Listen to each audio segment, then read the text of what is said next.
ప్రభునందు ప్రియమైన యవనసులారా, ప్రభు అయిన యేసుక్రీస్తు అతి ప్రశస్తమైన నామంలో మీ అందరికీ వందనాలు చెల్లిస్తూ ఉన్నాం. ప్రార్థన చేసుకొని దేవుని వాక్యాన్ని ధ్యానం చేద్దాము. అందరూ తలలు వంచినట్లయితే ప్రార్థన చేసుకుందాం. సర్వకృపానిధిగు దేవ, మహోన్నతుడా, జీవాధిపతి, మీ పరిశుద్ధ పాదములకు వందనాలు, స్తోత్రాలు ప్రభువా. ఈ పగటి వేళంతా మమ్మల్ని ఎంతగానో కాచి కాపాడి మీ కృపలో భద్రపరిచిన దేవా, మీకు వందనాలు, స్తోత్రాలు చెల్లిస్తున్నాం. ఈ యవనస్తుల కూడికలో మీరు తోడుగా ఉండండి. కూడి వచ్చిన యవనస్తులందరినీ దీవించి, దర్శించి, రక్షించి, స్వస్థపరచండి, సహాయం చేయండి. ఈ సమయంలో మీ వాక్యాన్ని నేర్చుకొనబోచుండగా మాట్లాడని దాసుని మీ సిలువ చాటు మరుగుపరిచి బలపరచమని మా ప్రభువును మీ ప్రియకుమారుడగు యేసుక్రీస్తు అతి పరిశుద్ధమైన నామమున స్తుతించి ప్రార్థించి వేడుకొంచున్నాము తండ్రి, ఆమేన్. దేవునికి స్తోత్రాలు. క్రీస్తునందు ప్రియమైన యవనస్తులారా, ప్రభు నామమున మరొకసారి మీ అందరికీ శుభములు తెలియచేస్తున్నాం. యవనస్తులకు దేవుడు ఏమని సెలవిస్తూ ఉన్నాడు? దేవుని మాట యవనస్తులకు ఏమని తెలియచేస్తూ ఉన్నాడు? ఎలా ఉండమని తెలియచేస్తూ ఉన్నాడు దేవుడు?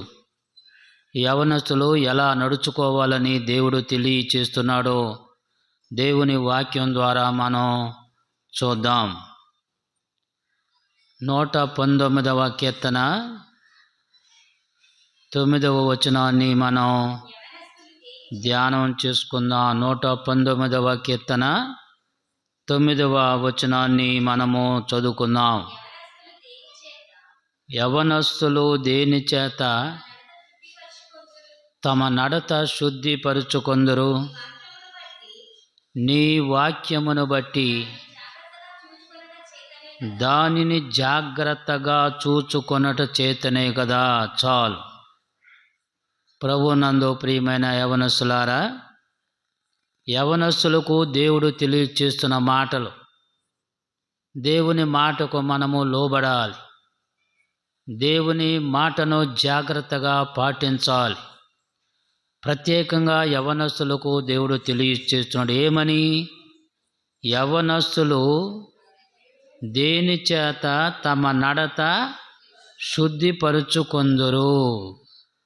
ఇక్కడ దేని చేత అని వ్రాయబడి ఉంది. మొట్టమొదటి లైన్లో ప్రశ్న, రెండవ లైన్లో ఏముంది? జవాబు ఉంది, ఆన్సర్ ఉంది. ఏంటి ప్రశ్న? యవనస్తులు దేని చేత తమ నడత శుద్ధిపరుచుకుంటారు? క్వశ్చన్ మార్క్ అక్కడ. రెండవ లైన్లో నీ వాక్యమును బట్టి దానిని జాగ్రత్తగా చూచుకొనుట చేతనే కదా. మన నడత శుద్ధి కావాలంటే, మన నడత, యవనస్తుల నడత పరిశుద్ధంగా ఉండాలంటే దేని ద్వారా అవుతుందట? దేని ద్వారా అవుతుంది? వాక్యమును బట్టి జాగ్రత్తగా చూచుకోవాలని వ్రాయబడి ఉంది. అంటే వాక్యం మీద మన ఆధారపడాల. యవనస్తులందరూ కూడా వాక్యం మీద ఆధారపడాలి. వాక్యాన్ని జాగ్రత్తగా చూచుకోవాలి, చదువుకోవాలి. చూచుకోవటం అంటే ఊరికే బైబిల్ చూడడం కాదు. బైబిలును వాక్యాన్ని చదవాలి. మనం ఉదయం లేచిన వెంటనే దేవుని వాక్యాన్ని చదువుకోవాలి. ఒక అధ్యాయము, 2 అధ్యాయాలు, కొన్ని వచనాలు, 3 అధ్యాయాలు. యవనస్తులందరూ వాక్యాన్ని చదువుకోవాలి. తర్వాత ప్రార్థన చేసుకోవాలి. అవే మనకు కాపుదల. వాక్యము ద్వారానే మన ప్రవర్తన, మన నడవడి శుద్ధి అవుతుందని దేవుడు ఇక్కడ తెలియచేస్తూ ఉన్నాడు. కాబట్టి దేవుని మాటలు మనము తూచా తప్పకుండా పాటించాలి. వాక్యం అంటే ఏంటి? వాక్యమును బట్టి దానిని జాగ్రత్తగా చూచుకొనుట చేతనే కదా అన్నాడు కదా. వాక్యం అంటే ఏంటి? ఆ, యోహాను సువార్త 1వ అధ్యాయం 1వ వచనంలో ఏముంది? ఆదియందు వాక్యముండెను, ఆ వాక్యము దేవుని యొద్ద ఉండెను, ఆ వాక్యమే దేవుడై ఉండెను. వాక్యమే దేవుడై ఉన్నాడు. కాబట్టి దేవుణ్ణి మనము నేర్చుకోవాలంటే, దేవుణ్ణి చూడాలంటే వాక్యాన్ని చూడాలి, వాక్యాన్ని చదువుకోవాలి. వాక్యమే దేవుడై ఉన్నాడని యోహాను సువార్తికుడు ఇక్కడ తెలియచేస్తున్నాడు. కాబట్టి యవనస్తులందరూ కూడా వాక్యం మీద ఆధారపడాలి కదా, వాక్యం మీద ఆధారపడాలి. ఇందాక చెప్పాం, ముందుగా లేచిన వెంటనే వాక్యం చదువుకోవాలి, ప్రార్థన చేసుకోవాలి. వాక్యం మీద ఆధారపడి మన జీవితాలను కట్టుకోవాలని ప్రభు పేరట యవనస్తులకు తెలియచేస్తూ ఉన్నాం. అలాగనే విలాప వాక్యములు 3వ అధ్యాయము, విలాప వాక్యములు 3వ అధ్యాయము 27వ వచనం చదువుకుందాం. విలాప వాక్యములు 3వ అధ్యాయము 27వ వచనం. యవన కాలమున కాడి మోయుట నరునికి మేలు, అతని మీద దాన్ని మోపినవాడు యెహోవాయే. ఫస్ట్ లైన్లో యవన కాలమున కాడి మోయుట నరునికి మేలు. కాడి ఏ కాలంలో మోయాలట? యవన కాలంలో మోయాల. కాడి అంటే ఏంటి? బరువు. అంటే వ్యవసాయం చేసేవాళ్ళు ఆ పశువుల మీద, ఎద్దుల మీద కానీ లేక పశువుల మీద కాడి మోస్తారు, కాడి పెడతారనమాట. బండి లాగేటప్పుడు కానీ, వ్యవసాయం చేసేటప్పుడు కానీ, పొలం దున్నేటప్పుడు కానీ, బరువులు మోసేటప్పుడు కానీ ఆ ఎద్దుల మీద లేక మరి ఆ బరువు లాగడానికి ఆ కాడి పెడతారు. మరి ఇక్కడ కాడేంటి? యవ్వనస్తులు యవన కాలమున కాడి మోయుట నరునికి మేలు. ఏ కాడి అంటే సువార్త కాడి, లేకుంటే దేవుని పరిచర్య అనేటువంటి కాడి, దేవుని పని అనేటువంటి కాడి, దేవుని మందిర పరిచర్య అనేటువంటి కాడిని యవనస్తులు భరిస్తే, లేకుంటే కాడి మోస్తే వారికి ఏం జరుగుతుందట? మేలా కీడా? మేలు. యవన కాలమున కాడి మోయుట నరునికి మేలు.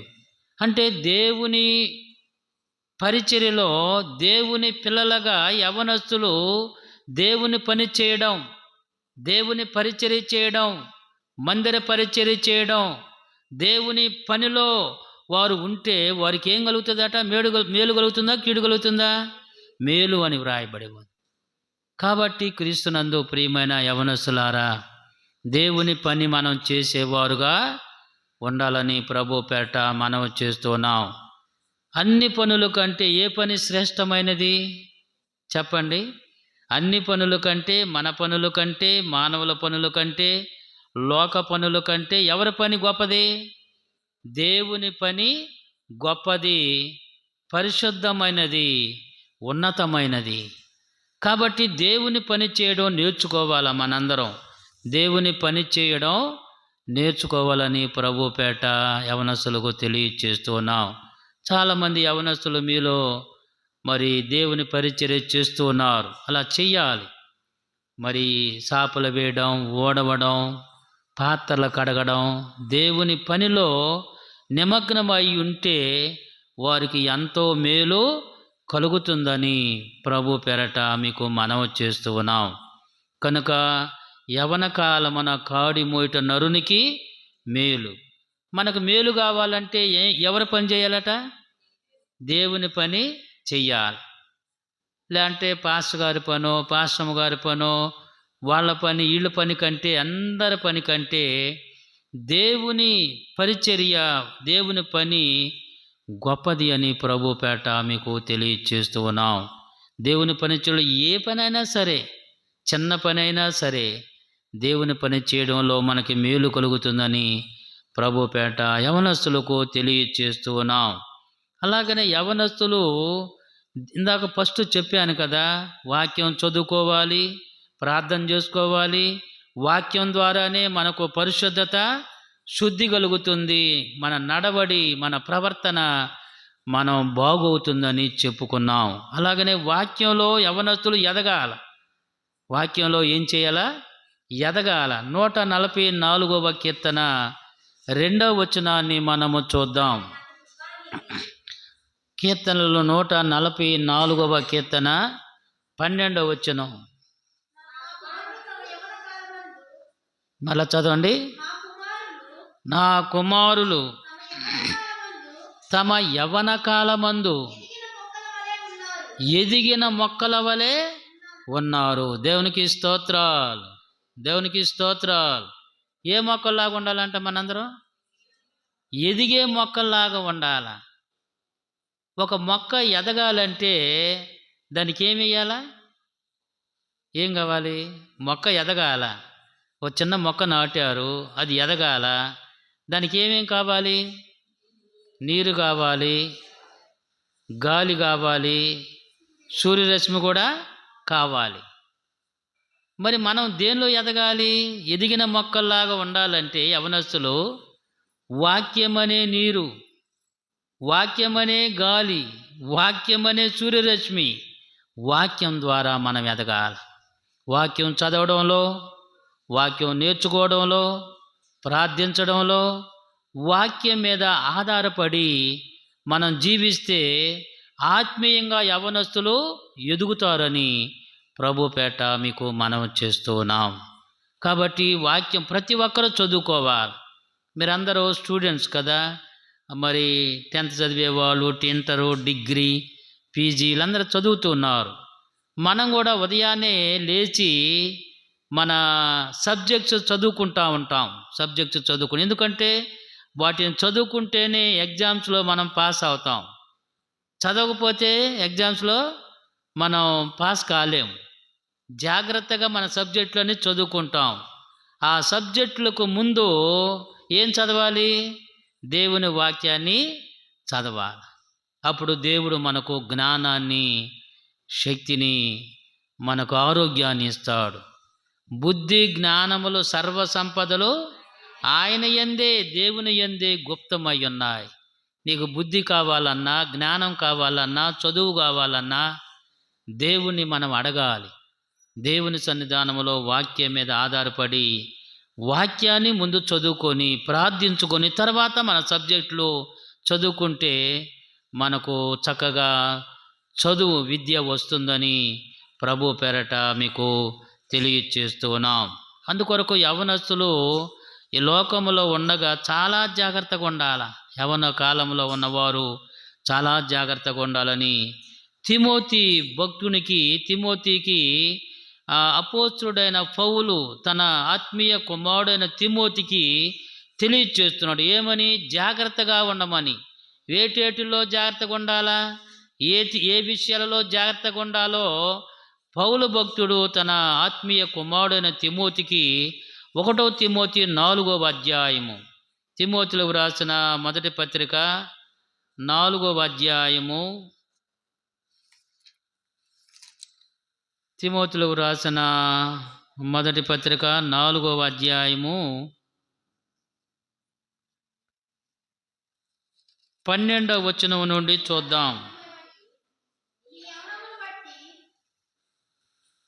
నీ యవనమును బట్టి ఎవడును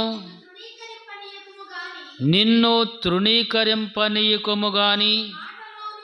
చూడండి, ఇక్కడ వేటిలో జాగ్రత్తగా ఉండాలని పౌలు తన ఆత్మీయ కుమారుడికి తిమోతికి తెలియచేస్తున్నాడు. ఇక్కడ మనం స్పష్టంగా చూస్తున్నాం. మాటలోను, ప్రవర్తనలోను, ప్రేమలోను, విశ్వాసములోను, పవిత్రతలోను విశ్వాసులకు మాదిరిగా ఉండుము. నేను వచ్చు వరకు చదువుట ఎందును, హెచ్చరించుట ఎందును, బోధించుట ఎందును. ఎట్లా ఉండాలట అమ్మ? ఎట్లా ఉండాలంటే యవనస్తులు ఎట్లా ఉండాలట? జాగ్రత్తగా ఉండాల. ఏ విషయాల్లో జాగ్రత్తగా ఉండాలా? మాటలోను. మొట్టమొదటి ఏంటట? మాట. ఎన్ని విషయాలు ఉన్నాయి? ఎన్ని విషయాలు జాగ్రత్తగా ఉండమన్నాడు? 5 6 చూడండి. మాటలోను లెక్కించండి. మాటలోను, ప్రవర్తనలోను, ప్రేమలోను, విశ్వాసములోను, పవిత్రతలోను, విశ్వాసులకు మాదిరిగా 6 వచ్చినాయి కదా. 6 విషయాలలో జాగ్రత్తగా ఉండాలి, మాదిరిగా ఉండాలి. మొట్టమొదటి దేనిలో జాగ్రత్తగా ఉండాలట? మాటల్లో. మన యవనస్తులు ఇష్టానుసారంగా మాట్లాడతాం కొన్నిసార్లు. యవనస్తులు మిమ్మల్ని ఏమైనా అన్నారు అనుకోండి, మీరు కూడా వాళ్ళు ఒకటంటే నేను 2 అంటారు కదా. వాళ్ళు ఒకటంటే నేను 2 అంటా, 10 అంటా, అలా అనకూడదు. మాటలు మనం చాలా జాగ్రత్తగా మాట్లాడాలి.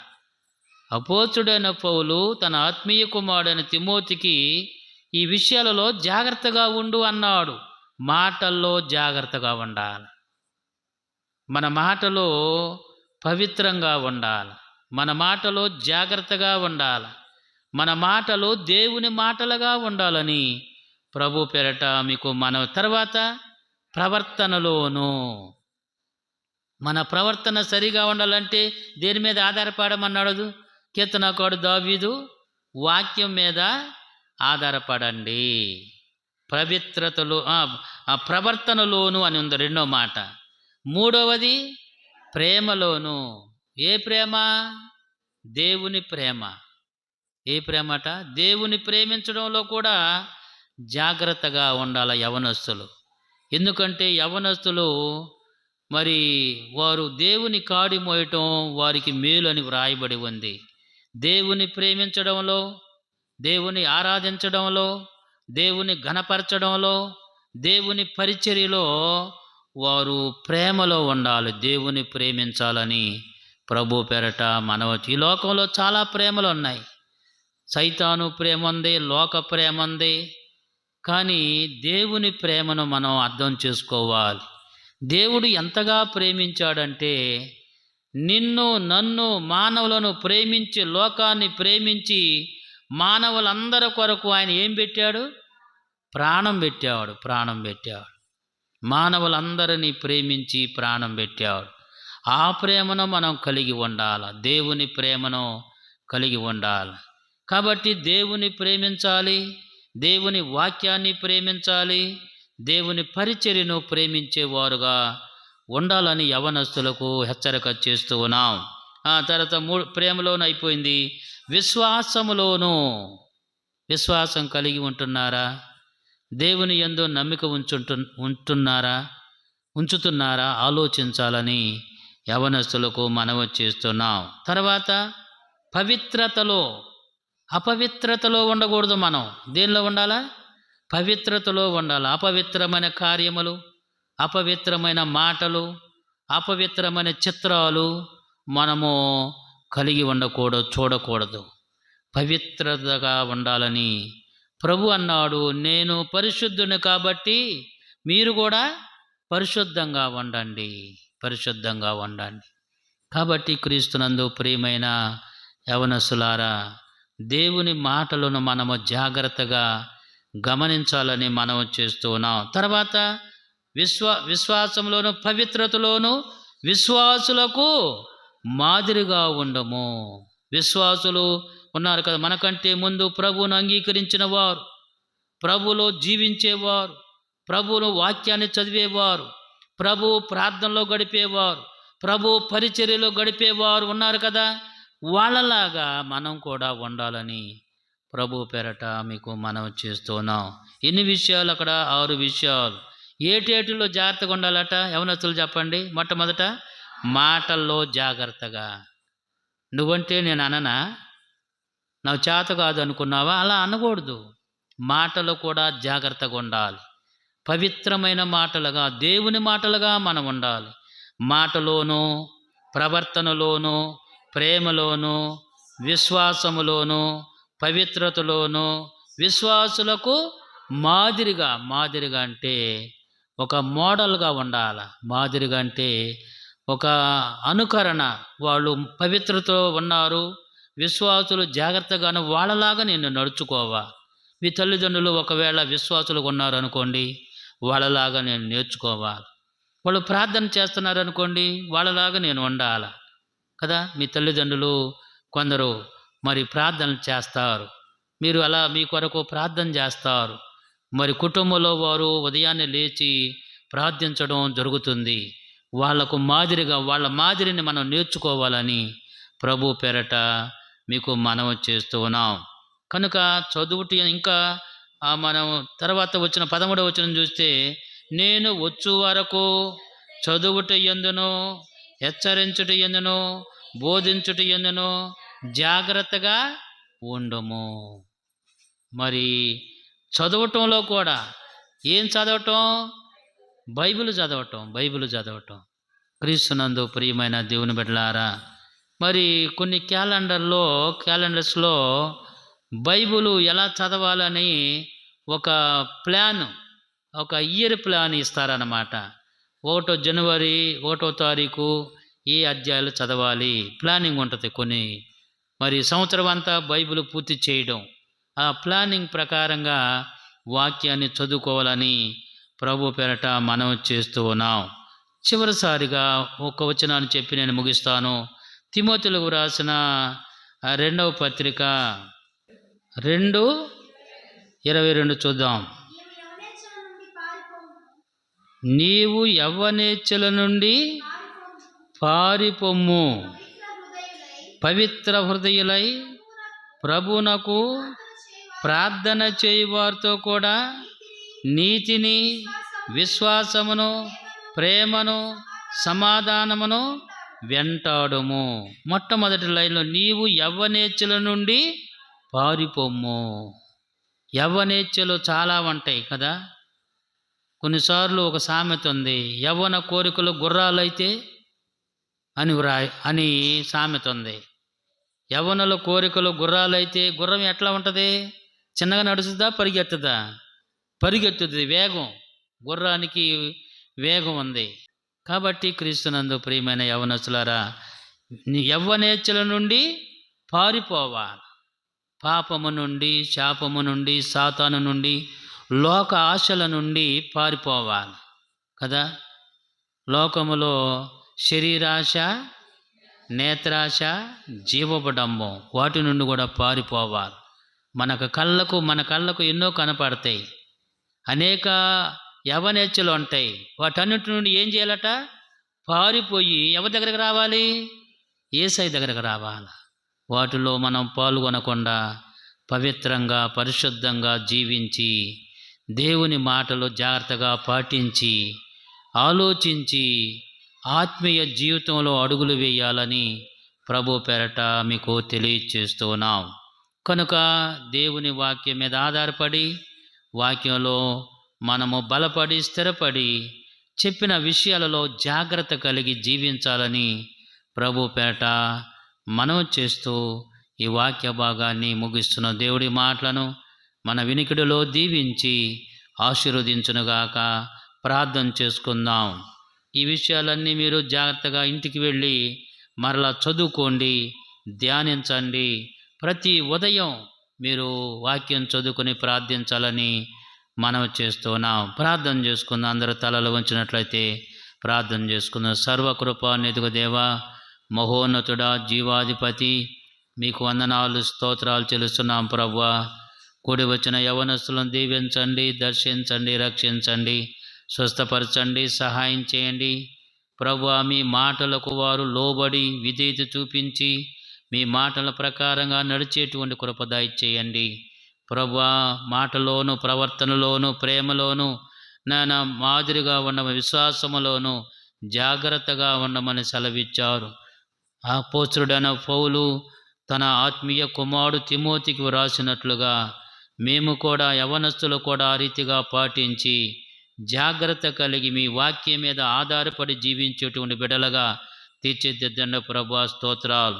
యవన కాలమున కాడి మోయట నరునికి మేలు అన్నారు. అలాంటి మేలులు పొందడానికి యవనస్తులకు సహాయం చేయండి.